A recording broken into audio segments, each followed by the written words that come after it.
guys, welcome back to Easy Way to English. I am Jangir from Shavan Gate.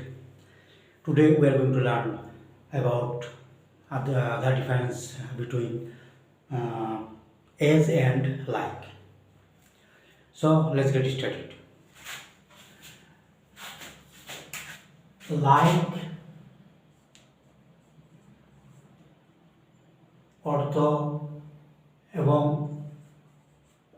as দুটারই অর্থ হলো মতো, মানে একরকম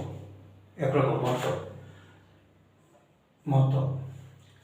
তাহলে এখানে দেখো, আমরা যদিও দুইটার অর্থ একই, আমরা জানি লাইক অর্থ পছন্দ করা বা লাইকিং অর্থ রুচি, এজের অর্থ কারণ, যেহেতু বিভিন্ন অর্থ আছে। তবে আমরা আজকে লাইক এবং এজের অর্থ মতো এটা নিয়ে আমরা আলোচনা করব। দেখো, লাইক অর্থ মতো, আবার এজ অর্থ মতো। তাহলে আমরা যেখানে লাইক ব্যবহার করতে পারি সেখানে এজ ব্যবহার করতে পারি না। আমরা করতে পারবো, তবে মিনিংটা অন্য হয়ে যায়। তাহলে দেখো, আমরা যদি এখানে বলি যে হি works as a doctor, okay, he works as a doctor. He works as a doctor এর অর্থ হলো সে ডাক্তারের মতো কাজ করে বা ডাক্তার হিসেবে কাজ করে। কিন্তু এখানে দেখো আরেকটা আমরা এভাবেও লিখতে পারি, হি works like a doctor. He works like a doctor এটার অর্থ সে ডাক্তার হিসাবে কাজ করে বা ডাক্তারের মতো কাজ করে। কিন্তু আমরা যখন he works as a doctor, as যখন ব্যবহার করব, তার মানে সে ডাক্তার হিসেবেই কাজ করছে। He works as a doctor, সে আসলে একজন ডাক্তার, সে ডাক্তারের মতো কাজ করছে, সেই জন্য আমরা এজ বের করছি। কিন্তু যখন আমরা লাইক ব্যবহার করব, তখন আমরা বুঝতে হবে যে সে এখানে যদিও অর্থ দাঁড়ায় সে ডাক্তারের মতো কাজ করে, আসলে কিন্তু সে ডাক্তার না, তবে ডাক্তারের মতো মানে কাজ করে। সেই জন্য বলা হচ্ছে he works like a doctor, সে ডাক্তারের মতো কাজ করে, মূলত সে ডাক্তার না। কিন্তু এজ এ ডাক্তার বললে আমরা ধরে নিতে দেবো সে আসলেই ডাক্তার এবং ডাক্তারের মতো সে কাজ করছে। আচ্ছা, তারপর আমরা দেখি, যেমন কি বলবো,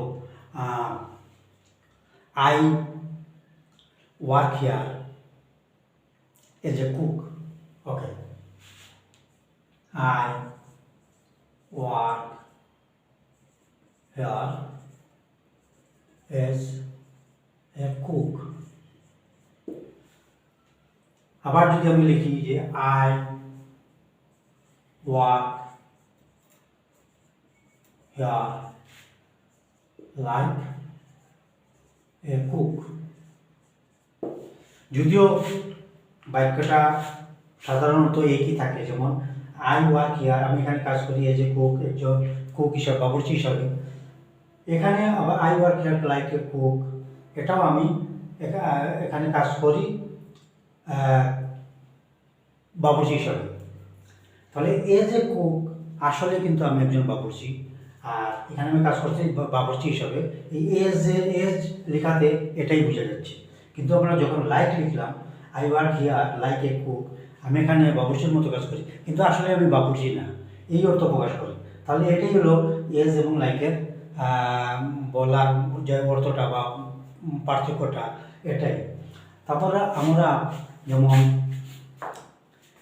সাবজেক্টিভ কেসের আগে আমরা এজ ব্যবহার করতে পারি, কিন্তু লাইক না। আবার অবজেক্টিভের আগে লাইক ব্যবহার করতে পারি, যেমন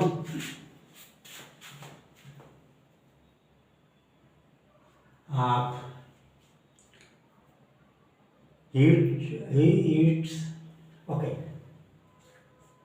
he eats as I, say as I, মানে সে আমার মতো খায়, দেখো এটা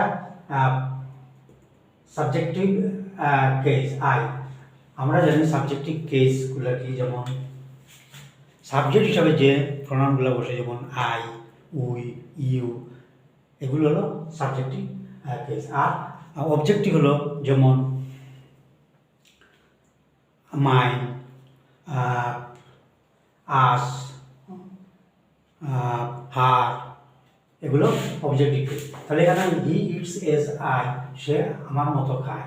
এখানে আমরা যদি লিখি হি ইটস লাইক আই, হবে না, লিখতে হবে he eats like I, like me. এখানে মি, আমরা জানি মিটা হলো অবজেক্টিভ কেস, তাহলে মি। আবার ধরো সে দৌড়ায় তাদের মতো, সে দৌড়ায় তাদের মতো, হি রানস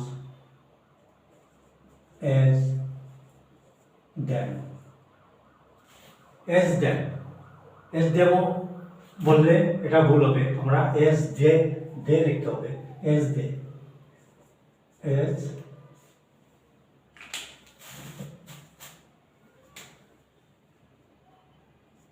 এজ দে লিখতে হবে, তাহলে সে তাদের মতো দৌড়ায়। এখন যদি লিখি হি রানস এজ দেম, হবে না, এটা এভাবে লিখতে হবে হি রানস লাইক দেম। আমরা আগে বলেছি এজ ব্যবহার করা হয় সাবজেক্টিভ কেসের পূর্বে, আগে এজ ব্যবহার করা হয়, আর লাইকটা ব্যবহার করা হয় অবজেক্টিভ কেসের আগে। তাহলে দেম এটা হলো অবজেক্টিভ কেস। তো আশা করি তোমরা এই লাইক এবং এজের পার্থক্যটা বুঝতে পারছো। So that's all for tonight. Next time will be with something else. Till then, you guys stay happy and safe. Good night. Bye.